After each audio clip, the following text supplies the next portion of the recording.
नमस्कार। तो इस वीडियो में हम लोग एक पोर्टफोलियो स्टॉक को डिस्कस करेंगे। जैसा कि आप चार्ट पर देख सकते हैं, मैंने डीएलएफ का टेक्निकल चार्ट खोल कर रखा है। तो डीएलएफ को मैं एज ए पोर्टफोलियो स्टॉक देखता हूँ। इसकी स्टडी करेंगे हम लोग इस वीडियो में। क्या हम लोग ये देखेंगे कि स्टडी क्या बोलती है, is it A immediate by और वी नीड टू वेट। तो आगे चलने से पहले हम लोग एक बार डिस्क्लेमर देख लेते हैं। जो भी कंटेंट आप इस चैनल पर देख रहे हैं वो सिर्फ और सिर्फ एजुकेशनल पर्पस के लिए है। इसमें कोई भी इन्वेस्टमेंट या ट्रेडिंग एडवाइस नहीं दी जा रही है। अगर आप कोई भी ट्रेड या इन्वेस्टमेंट इस वीडियो के बेसिस पे करते हैं तो ये आपका अपना रिस्क है। कोई भी इन्वेस्टमेंट या ट्रेडिंग डिसीजन लेने से पहले आप अपने फिनेंशियल एडवाइजर से डिस्कस कर लें। तो ये डीएलएफ का जो चार्ट है, अगर मैं इसको वीकली टाइम फ्रेम पे देखूं तो ये कुछ ऐसा दिखता है। ये आईपीओ यहाँ पर हुआ होगा, ये करीब 2007 में, और फिर उसके बाद एक हाई मारा। और जो इन जनरल जैसा होता है राइट, वो आईपीओ या तो जब भी आईपीओ आता है तो मेजरली हम लोग देखते हैं आईपीओ आया, एक अच्छे खासे प्राइस रेंज पे खुला, उसके बाद वो थोड़ा सा साइडवेज होता है या ऊपर जाता है, उसके बाद वो फटाक से नीचे गिरता है।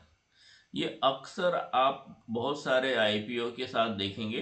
तो इसलिए मोस्टली मैं इन जनरल आईपीओ बाई नहीं करता हूँ। एटलीस्ट ये मेरी स्ट्रैटेजी है। मैं क्या करता हूँ, मैं वेट करता हूँ, क्योंकि वो अक्सर जो मैंने देखा है वो गिरता है। तो जब गिरता है तब देख लेंगे। मुझे आज ही क्यों चाहिए? See, whatever we buy we want to buy it at a fair price. अब आईपीओ का जो प्रोसेस होता है उसमें आपको कोई भी कंपनी अगर आईपीओ को जाती है तो जो कंपनी आईपीओ प्रिपेयर करती है, बहुत सारे ब्रोकर्स हैं जो ये सारे काम करते हैं, जैसे जेपीएमसी वगैरह वगैरह, and this whole process is very very expensive.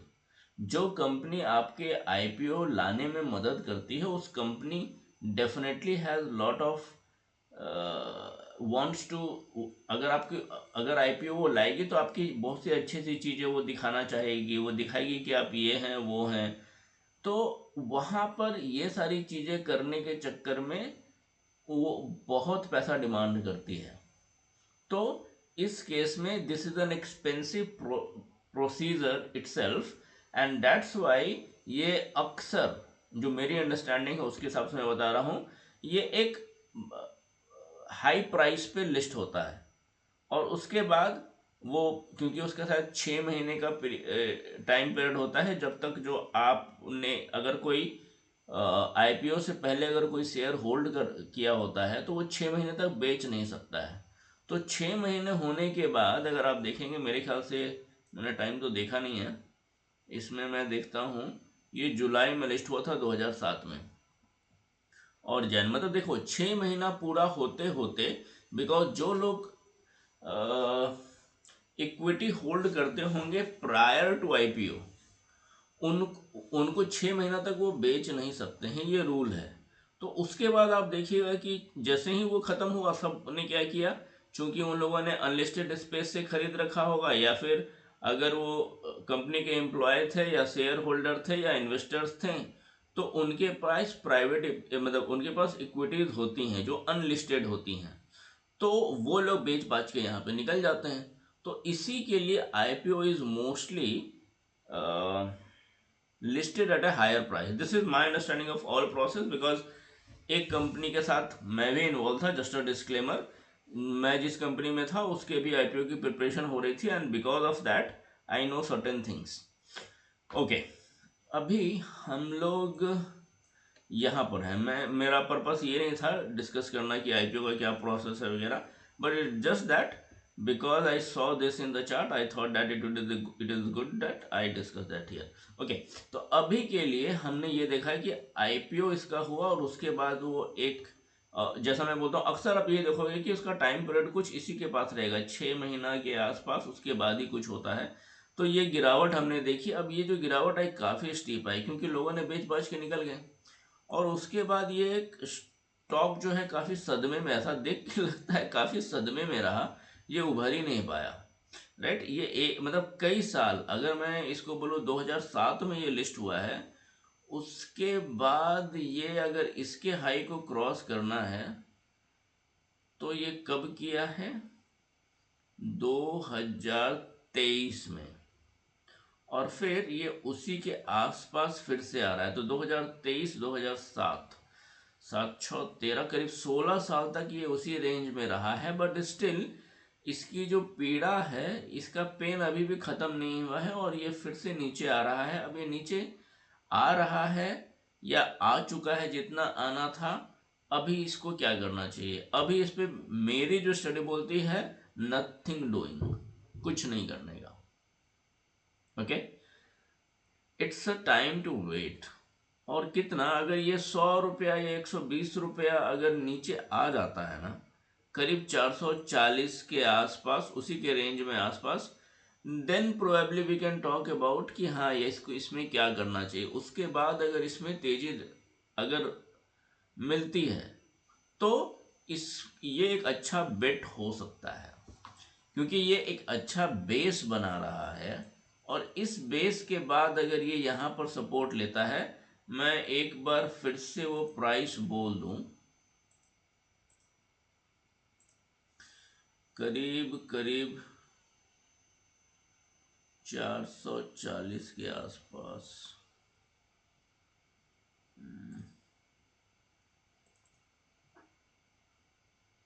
इसमें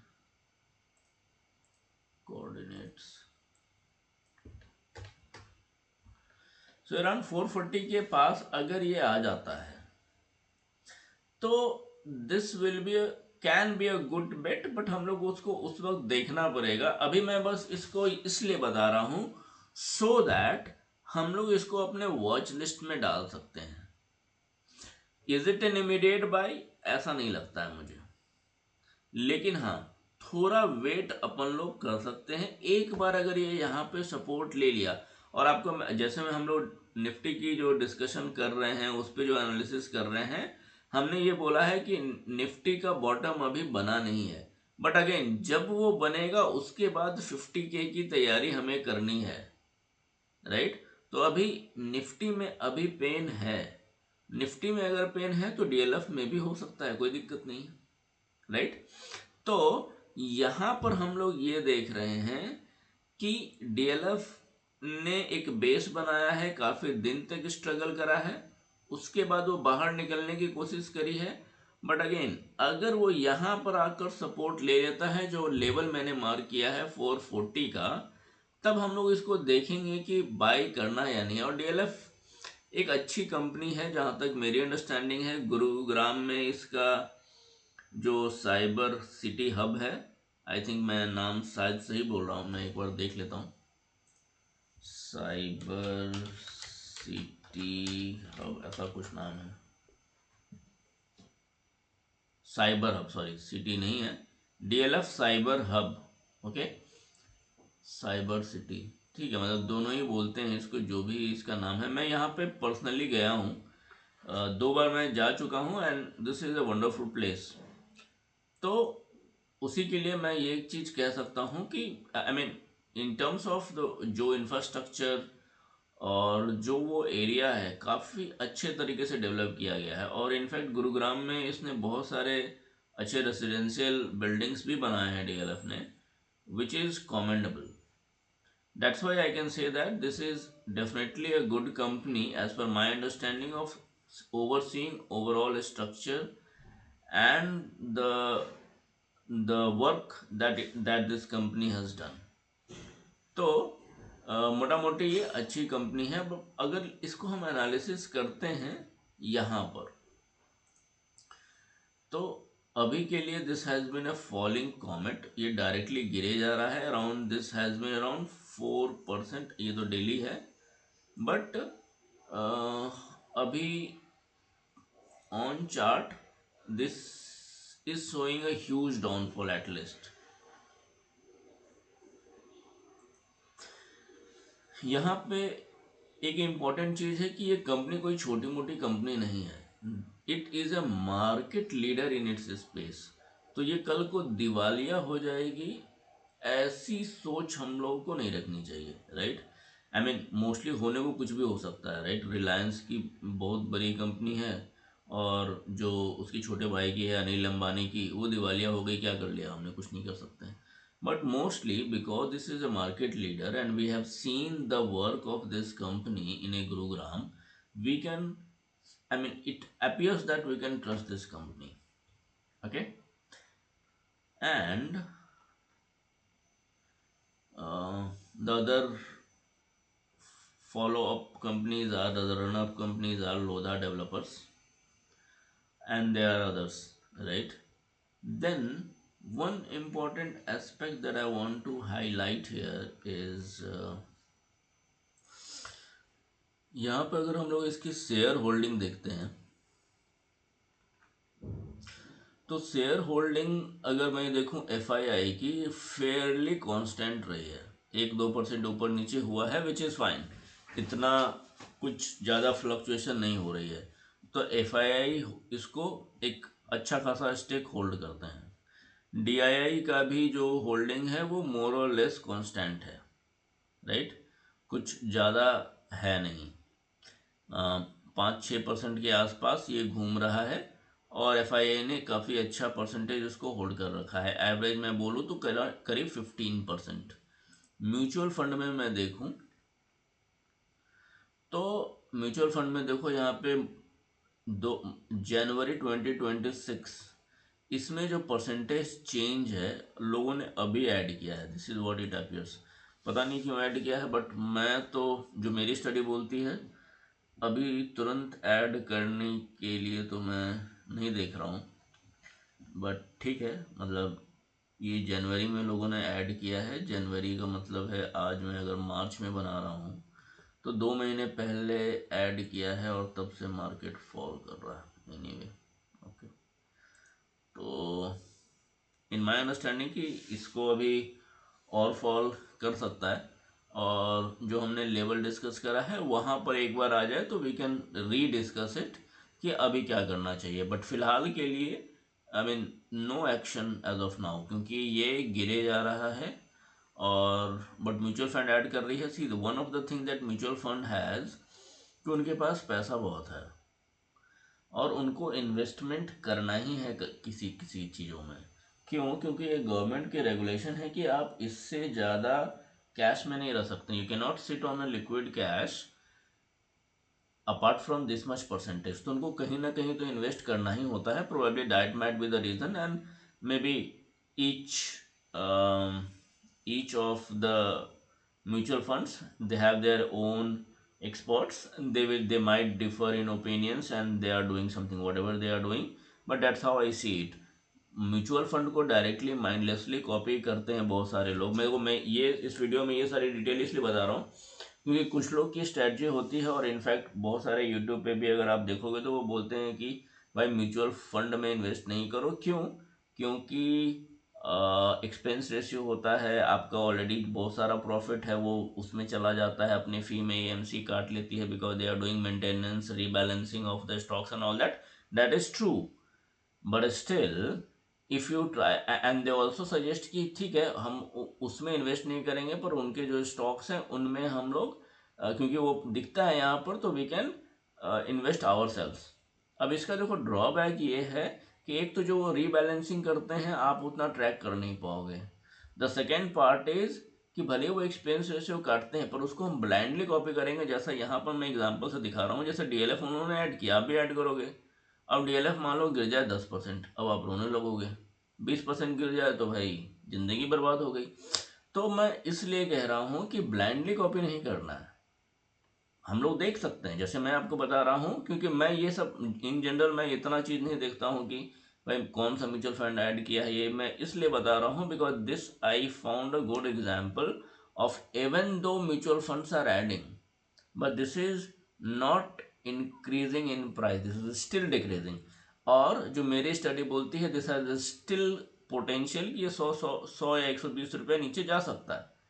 तो अगर आप 500 रुपये का स्टॉक खरीदते हैं, अगर वो 100 रुपया चला जाता है तो डेट इज़ वो कितना हुआ, 500 के हिसाब से वो 20% डाउन हो गया। और ये तो 500 से ज़्यादा है, तो वो करीब 25% डाउन हो गया। तो कहने का मतलब है, अगर इस तरीके से अगर स्टॉक गिरता है, आपने खरीदा और वो गिर कर 25% नीचे गिर जाए, तो लोग बोलेंगे, लोग हड़बड़ा जाते हैं, राइट, क्या करूं, निकाल दूं या क्या करूं। बट इसी के लिए टाइमिंग इम्पॉर्टेंट होती है। और अगर आप देखते जाएंगे कि मैं अपने वीडियोस में टाइम को प्रायोरिटी देता हूं, मैं बोलता हूं हम लोग टाइम से काम करेंगे। अगर हमारा टाइम आ रहा है कि हाँ बाई का, तो हम करेंगे, अगर नहीं आ रहा है नहीं करेंगे। घूमने मतलब कि इसमें ज़बरदस्ती कूदने की ज़रूरत नहीं है। तो अभी हमने क्या देखा कि even though mutual fund is buying it, but if we directly go and copy blindly, तो नुकसान हो सकता है, जैसा ये डीएलएफ हमें दिखा रहा है। क्यों? क्योंकि यहाँ पर हमने देखा कि म्यूचुअल फंड ने ऐड किया है। कहाँ पे ऐड किया है? okay. यहाँ पर ऐड किया है, बट जनवरी 2026 में, बट ये फॉल कर रहा है एंड एक्सपेक्टेड है कि ये और फॉल करेगा। तो ब्लाइंड कॉपी करना है क्या? नहीं करना है। अब हम लोग थोड़ा सा इस पर कॉरपोरेट एक्शन देखते हैं। कॉरपोरेट एक्शन में अगर मैं देखूं तो डिविडेंड यील्ड है 1.05%, विच इज़ ओके। कुछ बहुत अच्छा है, तोप है, ऐसा नहीं है। ये ओके टाइप है, अच्छा, बहुत अच्छा नहीं है। देखो, इन जनरल जो डिविडेंड यील्ड है ना, अगर, क्योंकि यहाँ पे एक सोच में थोड़ा सा डाइवर्जन लाते हैं। हमें डिविडेंड वाले स्टॉक्स देखने हैं या ग्रोथ वाले स्टॉक्स देखने हैं, या फिर मेरा एक मारवाड़ी दोस्त है, मुझे बोलता है कि मुझे ऐसा स्टॉक बताओ जो ग्रोथ में भी अच्छा हो और जो डिविडेंड भी अच्छा देता हो। तो भाई, ऐसे स्टॉक सब देखना चाहते हैं, राइट। तो कहने का मतलब है कि there are certain stocks which has that potential, but not every stock has that. तो मैं इन ऐसा नहीं है कि मैं हर स्टॉक का, जो मुझे ग्रोथ स्टॉक है उसका डिविडेंड अच्छा होगा तो ही लेना चाहिए।